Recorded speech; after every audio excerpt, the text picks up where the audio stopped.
नमस्कार मंडळी, आज आपण उपवासाकरिता साबुदाण्याची खीर बनवणार आहोत।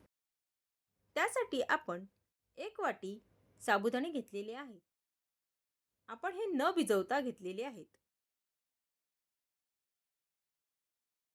ह्यात आपण आता 1.5 वाटी पाणी टाकूया।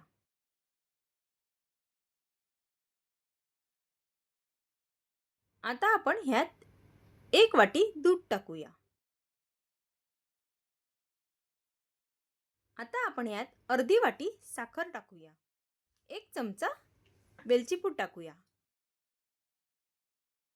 आणि आपल्या आवडीनुसार ड्रायफ्रूटचे पीसेस टाकूया। आता हे आपण 10 मिनिटे मंद आचेवर मधून ढवळत शिजवून घेऊया।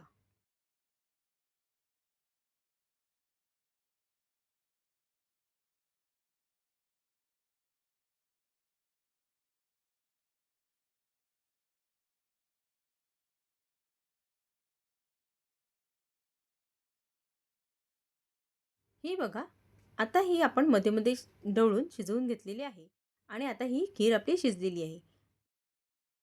जेव्हा आपले साबुदाणे असे ट्रान्सपरंट दिसायला सुरुवात होतात तेव्हा समजायचं आपली खीर झालेली आहे।